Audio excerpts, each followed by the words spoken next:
The following is a Comfortably Zoned Radio Network production. Hello and welcome to Weighted Donuts. I'm Wayne Unger, and we're here to talk baseball today with Barry Bloom. Barry, welcome to the show. Hey, Wayne, what's going on? How are you? I'm doing great. And for those of you that don't know, Barry Bloom, former writer with MLB.com. He writes for Forbes. And that is probably 1/20th of his baseball writing resume. So, and we are here today. We actually have a subject.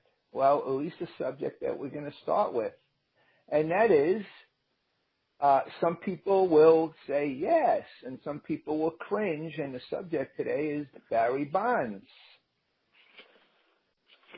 So you recently, you had a one-on-one interview with him recently. Yes, one of many one-on-one interviews. Well, I should say you've had many, but you recently, you had one where, actually, I don't know if anyone else has. He must really like you based on, how he is portrayed in the media. Well, there are a couple of things. I just wrote a couple of columns on his, leading into his number being retired, number 25 by the Giants on Saturday in San Francisco, and then, something basically off of the event and the chaos that's been created and why the Giants took 11 years to do this, and their relationship with him, has pretty much been much like what he's had with the media and a lot of his teammates. There have been problems and issues, and, Barry can be a very difficult person to deal with.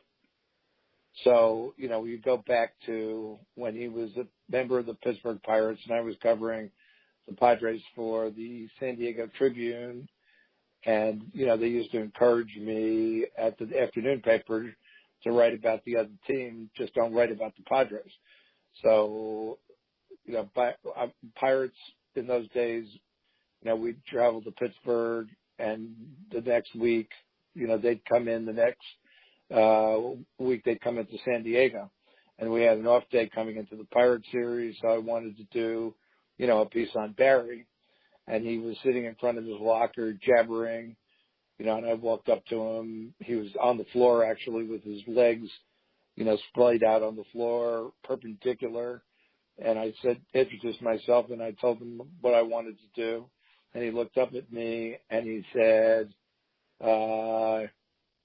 well, okay, I'll do the story, but if I don't like it, I'll never talk to you again.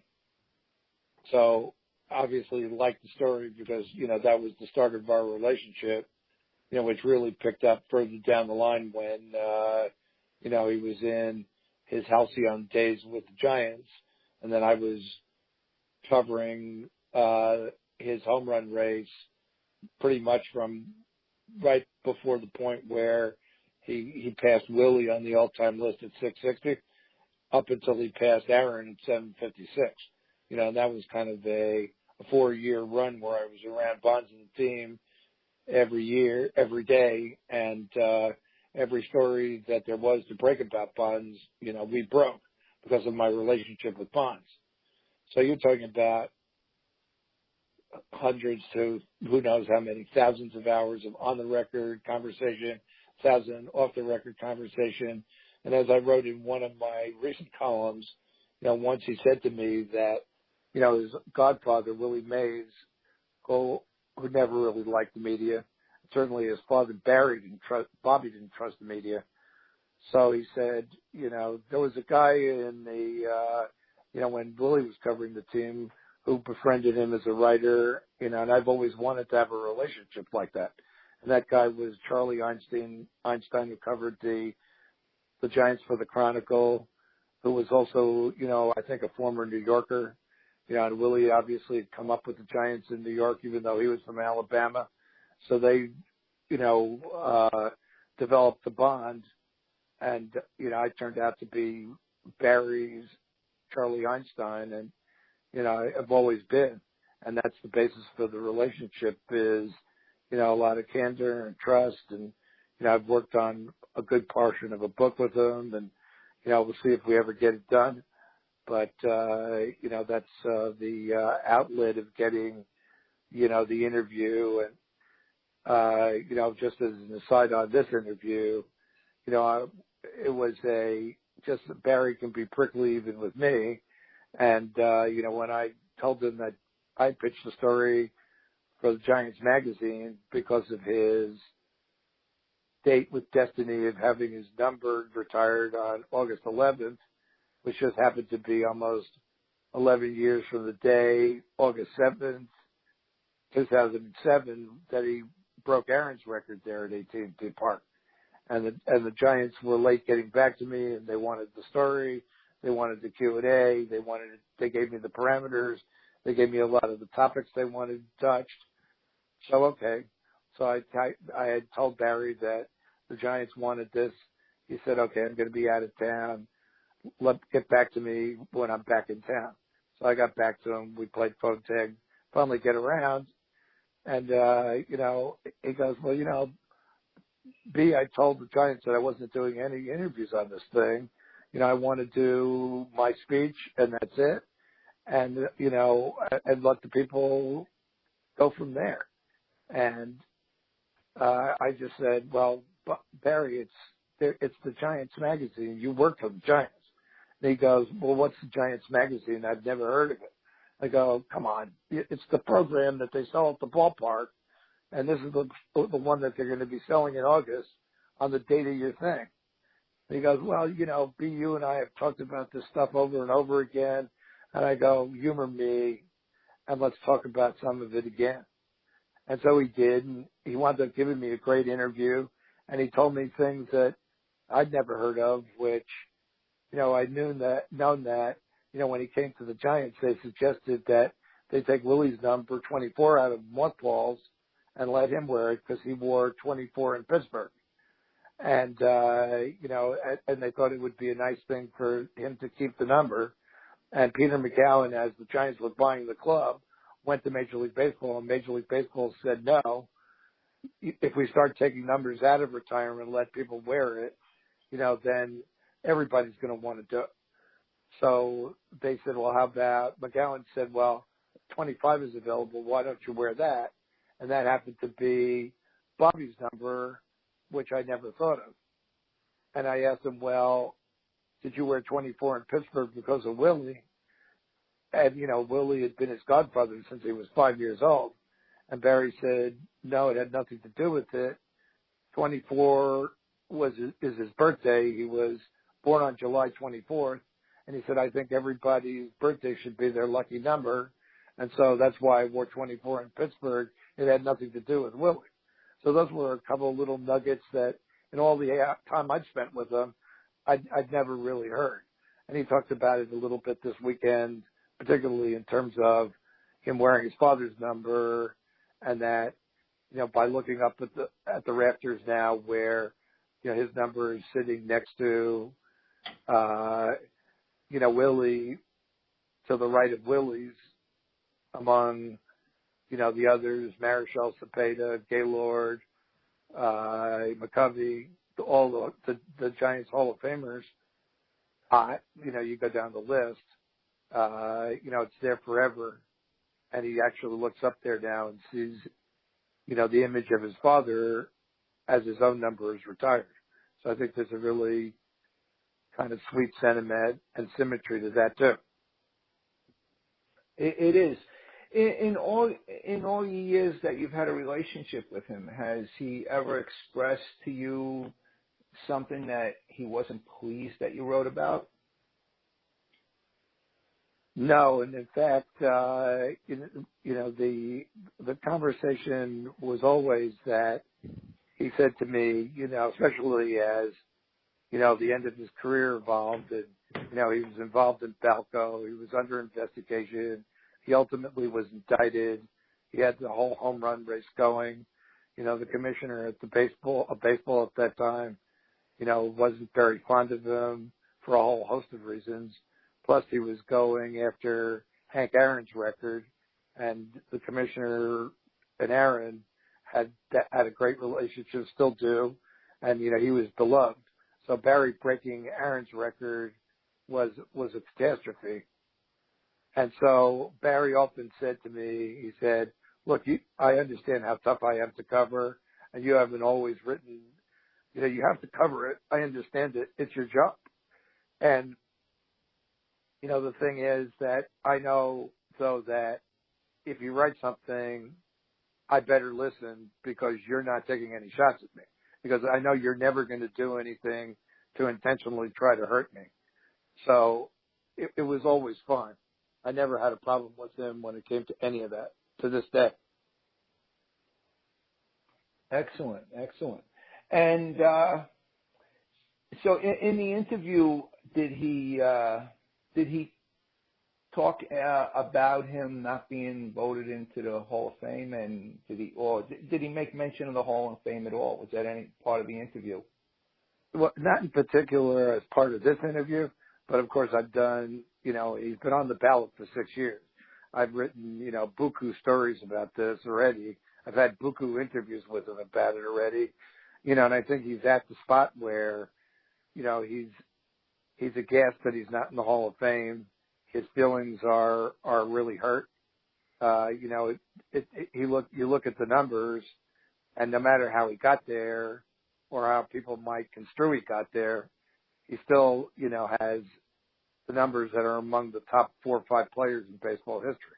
I mean, most home runs in a season, most home runs in a career, among, most walks, most intentional walks, 4th highest OPS in history behind, Williams, Gehrig, and Ruth. I mean, really, he's just right up there with, the greats of all time. I mean, just a little bit less than 3,000 hits. He'd been allowed to finish his career in 2008. He would have gotten past that. He just needed like 65. He would have also gotten past, 2,000 RBIs in his career. And along with Aaron and now A-Rod, he would have been the only the second player in history to do 600 homers, in his case 700. So he'd be only the second player in history besides Aaron to get 700 homers, 3,000 hits, 2,000 runs scored, and 2,000 RBIs. Plus, he's the only player in history to have 700 homers and 500 steals in his career too. I mean, the list is boggling, and you look at certain seasons. I mean, to me, 2004, the 73 home run season in 01, is kind of an anomaly, and you might be able to chalk that off to some PEDs, although, it's hard to prove because there was no drug testing at that time. But in 04, the guy had 45 home runs and 41 strikeouts. Now, can you imagine in this day and age where strikeouts are so prolific, and you even have the Harpers and Trouts, they're going to get through a season with 120, 130 strikeouts no matter what. But Bonds averaged 70 strikeouts a season. That's how good he was at picking up the baseball and knowing where the ball was going to pitch. And he told me one of the things that amazed me was, he always told me that when the ball came out of his hand, out of a pitcher's hand, he knew before it even came out that whether it was a ball or a strike. And since he was walked so much, he was walked like 2,550 times in his career, 688 intentionally, which are both records. He barely saw 2 or 3 good pitches to hit a game, and he still, in his regular years, averaged about 40 home runs a year. It wasn't like it was more like Aaron. I mean, Aaron never had a 50 home run season either, but he was consistently there in the 40s and mid-40s every year till the end of his career. And even in Barry's last season, where he had, bad knees and he broke his toe at the end of the season, the guy still hit 28 home runs in part-time duty and had an OPS just a tick below that all-time OPS I just elucidated. I think he looks at it and says, I belong in the Hall of Fame, and I'm being kept out, and he's frustrated and angry. And, it's kind of like the fact that he wasn't able to finish his career, the fact that the Giants didn't retire his number for 11 years, didn't put him on their Wall of Fame for 10 years, didn't sign him to a personal services contract for 9 years. I think he's learned to live with all that, although he doesn't like it. And the Hall of Fame, he knows he doesn't have any control over. But I don't think he's doing anything or putting any effort into the fact that, he needs to persuade 72, I think it was either 72 or 79. I can't remember off the top of my head. I just wrote it. But that's in the ballpark of what he needs to persuade in the next 4 years to get in the Hall of Fame. And he's really doing nothing to entice any of those writers. And I think the book would go a long way, because if he did even a partial mea culpa for the way he acted and some of the things he did, I think that would go a long way to pushing him into the Hall of Fame. But, there's no guarantee on anything. And I think without that, he's probably not going to go into the Hall of Fame, because once it gets off the writer's ballot in 4 years, you get into the malaise of the error committee, and today's error committee, they're not voting in anybody that's tainted by steroids. So, good luck with that. So he's got 4 years to make some adjustments to get in. And, I've talked my face blue about this with him. And, he's always his worst enemy. And he doesn't want to listen. But, maybe the light will come on at some point. And he never, in the Balco case, he actually was, I believe he was indicted, or he was found guilty of perjury, and that was overturned. He never tested dirty, and he was never convicted for any PED related offense. Is that correct?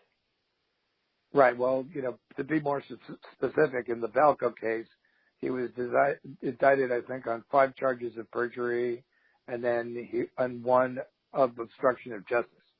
The jury in the case found him not guilty on all the perjury charges, and found him guilty on obstruction of justice, which in the end, after like 5 or 6 years of appealing it to the Ninth Circuit, to the 3-person judge panel that usually takes it,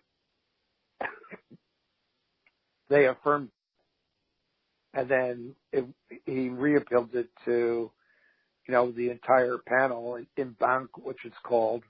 And the whole panel basically, after a couple of years of analyzing it, overturned it and sent it back to the lower court to be retried. And the Obama administration just declined to retry it, and the whole thing was over. So essentially, yeah, he was exonerated on all the charges. He never tested positive for drug use, which, the drug program, the penalty phase of it started in 2004.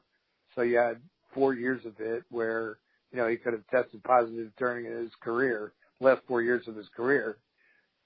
So yeah, you're right. That's where he is. And, he, among, a few others, like Roger Clemens and Sammy Sosa and McGuire, obviously, are being made the poster boys for an era where, now you have people in the Hall of Fame. And I think some of the voters are looking at it and saying, we voted Bagwell in, we voted Pudge Rodriguez in, we voted Piazza in, Ricky Henderson, I think is pretty much, he's off that A's team, from the late 80s, who everybody believes did steroids.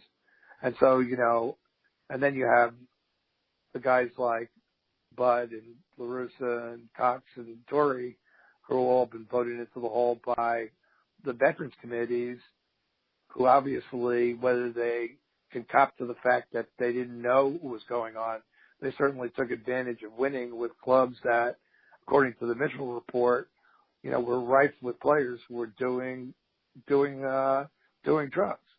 So, you put all this together, and at some point, you got to say, why are we holding Bonds and Clemens culpable? And, Clemens, I'm not interested in. I don't really care. If he gets in, he gets in. If he doesn't get in, he doesn't get in. I vote for him every year, but I don't have anything vested in it personally in Clemens.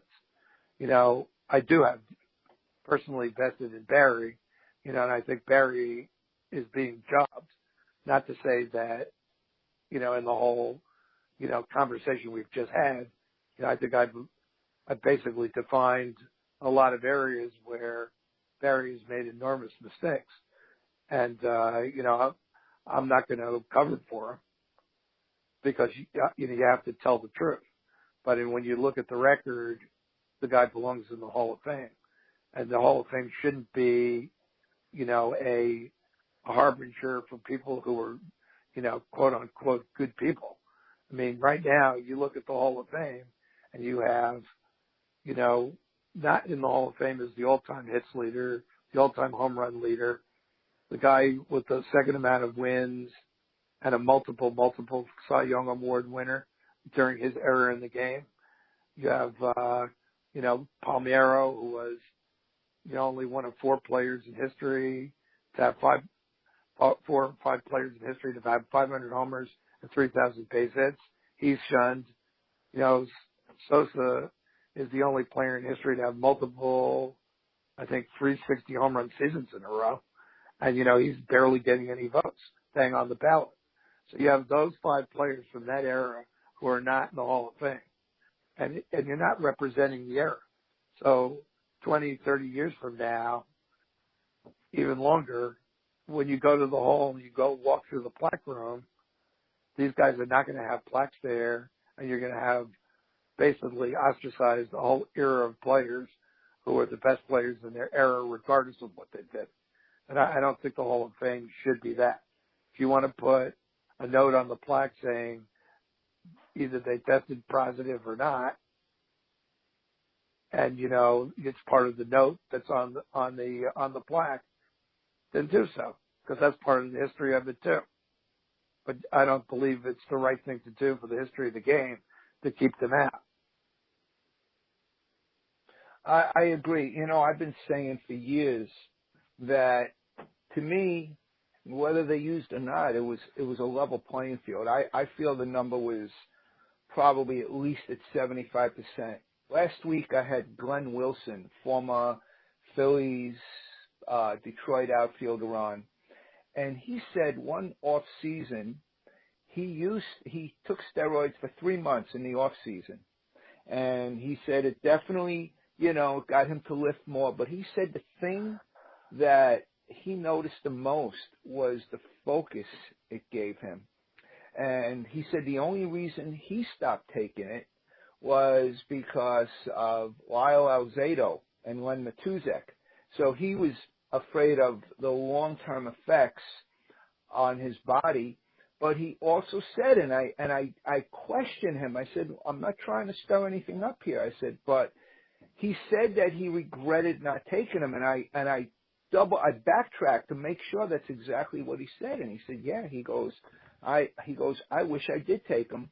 And he made reference actually to the Texas Rangers. He goes, I'm looking at guys like Juan Gonzalez and Pudge Rodriguez, and he goes, they were enormous. He goes, Lance Parrish, who was probably the biggest, strongest guy on our team, looked small next to these guys. And I mean, he thinks that, by the late 90s, the number was even higher than 75%. So, I agree with you. It's, the Hall of Fame. Well, there was no doubt that, they, because I watched McGuire and Barry go into the weight rooms a lot. I mean, just because you might have done the drugs, you still have to put in the work. And sure, the drugs gave you, especially when you couple them with HGH, which allows recovery time, it gave you the ability for your muscles to do certain things that you probably wouldn't have been able to do, if you had not done those drugs. But I mean, these guys were pushing 500 pounds, bench pressing 500 pounds a couple of hours a day. And that's why their bodies were so enormous. Their upper bodies were so enormous. And when they stopped, and they either, between not doing the drugs and not pushing the weights, their bodies returned to normal. I mean, if you look at even Pudge Rodriguez, I mean, he's like a tiny little guy now in comparison to what he looked like, in those 10 years when, this was going on. So, yeah, I mean, there are certain guys who didn't do the work. There are also all kinds of different steroids that if you have a good doctor prescribing them, you didn't want to pump a lot of weight, it made you better. I think it made your eyesight better. And there were a lot of, middle of the road, marginal, relief pitchers and middle infielders, who took it for a while just to get a big contract. And then once they got the contract, they stopped, and it was basically a return to where they were before they were doing the drugs. So there's no way of knowing, 75% I think is a pretty good indication. I think Caminetti said that, years and years ago when this all came into focus, and, most people said 50%. But I think that, a lot of what eradicated it was not only the pressure from Congress, because, I sat in on all those congressional hearings on both the Senate and the House of Representatives side about this. I think that pressure put them under, the watch to make some adjustments. And it certainly got the Players Association to move. But I think really on the Players Association's part, internally, you had so many guys who weren't doing the drugs who were basically saying, we're all being tainted by this. Get drug testing in here, and it'll prove who's doing it and who's not. And then, unfortunately, because it's a science of where it is and where it still even remains today, you can stay ahead of the curve on the drug testing. You can mask the drugs, and essentially the positive tests chemically are few and far between, and I often use, the Bosch situation in Miami as a pure example of it, because those guys who were all caught up in that were all non-analytical findings because of the discovery in that case and all the information they got from the drug lab down there. And so A-Rod was suspended, Brunn was suspended, Grandel. I mean, you go through the list, but these are all non-analyticals, and not one of them failed the drug test. So it tells you everything about where drug testing is in baseball and in sports in general. No matter how hard they try, they can't stay ahead of the curve on it. Yes, it's true. Did Barry ever talk to you about his time in Miami as the hitting coach? Well, yeah. I mean, I spent the whole season there with him, practically in and out. And I wasn't there every day, but I was there in Miami and on the road with them, a number of times that year. And we had a lot of conversations about it. And do you have any conclusive answers as to why he was let go? A lot of it is, theoretical. My feeling is that, they were trying to place Barry back into the game at the time. His Balco case was over. The Giants he was waiting for the Giants to make a move. They weren't making a move.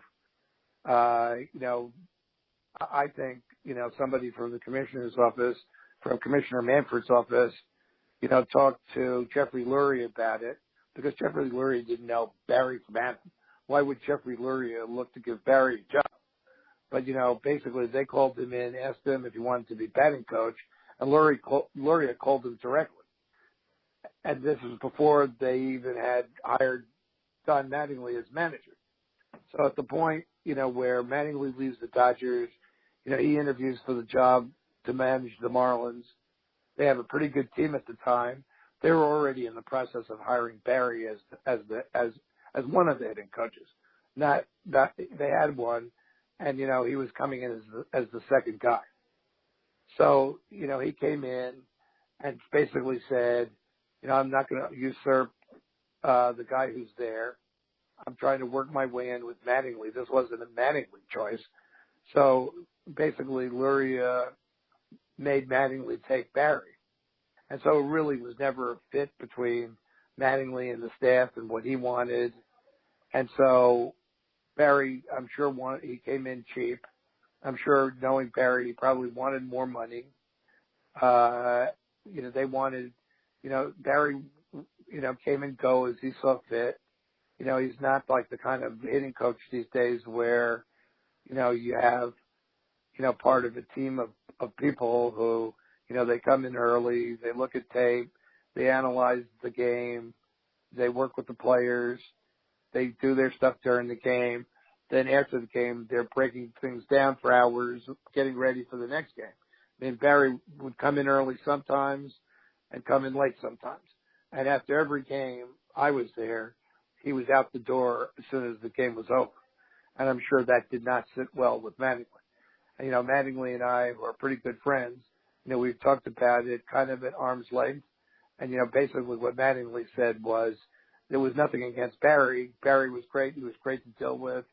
A lot of the players really liked him. I mean, he moved Osuna forward that year. They were about to get rid of him. And they convinced Mattingly and Barry convinced Luria to hold on to Osuna and give him a second chance. And he turned him into an all-star player that year. He helped Yelich. Helped Stanton when Stanton was, approachable, which sometimes he's not. But, I think he did good work there. But Donnie wanted somebody who was more committed to the job, for the whole term of what I just explained, than just coming in there and working with players on a piecemeal basis. And I think also Barry wanted to get it out of the system because, the way he explained it to me was, if you don't do it, I don't try it, I'll never know. And so by the end of the year, he knew, but he also knew that it had taken him a year to get all the players' confidence in him, that he could basically come back the next year and tell them, okay, now this is what I need you to do. He really spent a year, not pushing anybody, but just giving them information and advice when needed. And before he was able to do that, they didn't renew his contract, and I think he was happy to go home. And then he worked out the personal services contract with the Giants, which is really what he wanted. And I think he's done as a coach. But I think he's glad, and I'm glad for him that he had that experience. So he knew what it was like to do that, just like his father did with him when he came to the Giants. So you don't think Barry wants to get back into baseball again at all? No, I think he's really happy with the ceremonial role he has with the Giants. I think he wishes the Giants would use him more. And, when you have a commodity like him with his knowledge of hitting, I mean, basically he can't tell people to do what he does as a hitter. But I mean, I've watched him. He's 54 years old, and he can still stand there in batting practice and put the ball out consistently. I kidded him one year.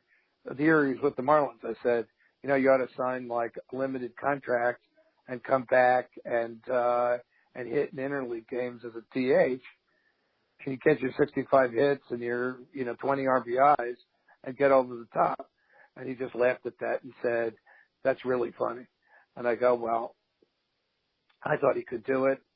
I mean, the guy can still hit. He can't run, he can't field, but he can hit. And he'll always be able to do that till the day he dies. So, I mean, if I'm the Giants, I'd want to bring helicopter Barry in to minor league cities, the big league team periodically, to just work with the staff on all levels to help kids and people at the major league level too. And even guys that he's worked with in spring training at the major league level, and he comes in for only a week, they're always flooding what they get from Barry. Morse, who was with the team and helped them win the 2014 World Series. I mean, with that, Michael Morse DHing in Kansas City in Game 7 of that World Series, they don't win that World Series because he had a sacrifice fly that tied the game, and he had a single that won the game. So, I mean, where does the DH need to belong in the National League? You bet. And that's, number one, that they don't win that World Series. And number two is that without Schwarber, the Cubs don't win the 2017 World Series when he batted 400 something and DH'd in the games in Cleveland, all 4 games in Cleveland. So, I mean, the rule is stupid, but I'm digressing.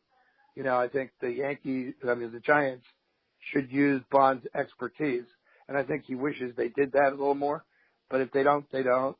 He's content to ride his bicycle around, every day to keep in shape and burn off energy and his competitiveness. When they want him to come out and do ceremonial things and talk at a hospital, the ballpark, do the number retirement like he did the other night, he's happy to do that. And he just doesn't want to make any waves. And so besides his personal services contract and, whatever functions he has with the Giants, what else is Barry doing today? That's it. He's riding his bicycle and doing that stuff. Awesome. Yes, I'm a bike rider myself, and yes, and I read something about that some years ago as well. So, well, that's great. And well, Barry, another Barry.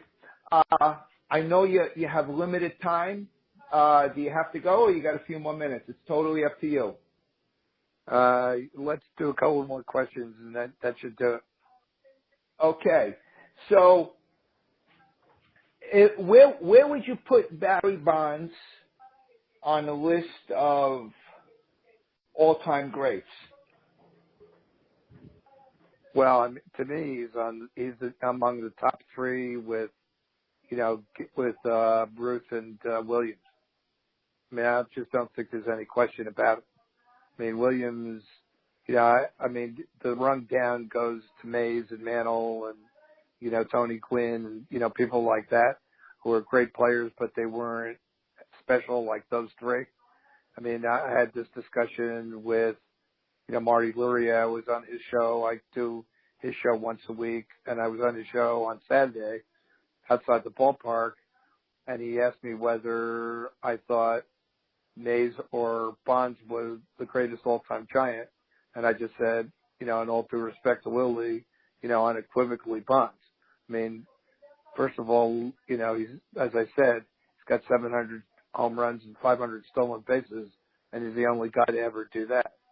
So 762 home runs, 518 stolen bases, Mays didn't do that.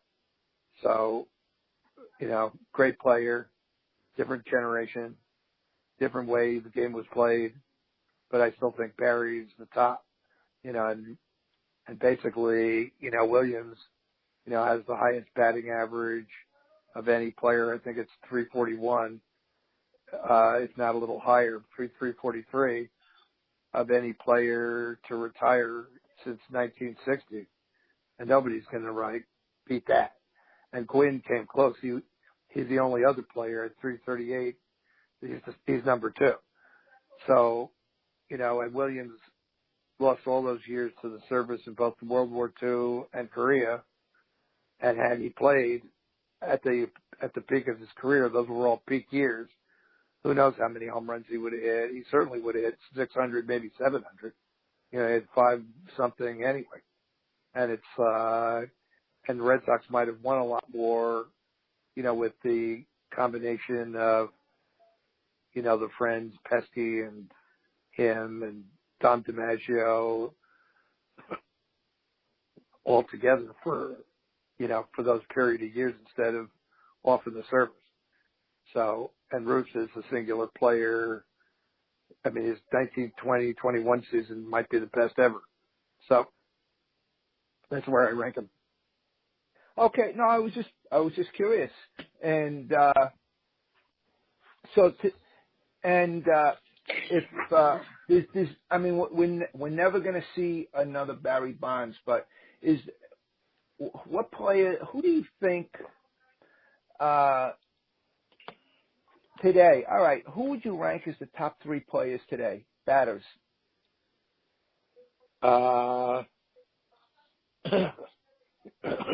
Excuse me. Probably, well, obviously Trout. And even though he's struggled batting average-wise this year, I think Harper's a tremendous talent. And Bryant's been hurt, but I'd get him there, as probably number 3. I mean, there's a lot of great talent in major leagues, young talent in major leagues right now. It's an era where if all these guys develop and continue their careers and stay healthy, you're going to really have a great number of people, for the Hall of Fame class 20 years from now, as opposed to where we are right now with the current group of 10 to 20s, of which, to me, Albert Pujols and Adrian Beltre are the only two who are really slam dunk for the Hall of Fame, when they retire and finish their careers and go 5 years out. But I think, to me, those are the 3 I'd pick. Okay, and speaking of Pujols and Beltre being a slam dunk, when he's eligible for the ballot, will you vote for Carlos Beltran?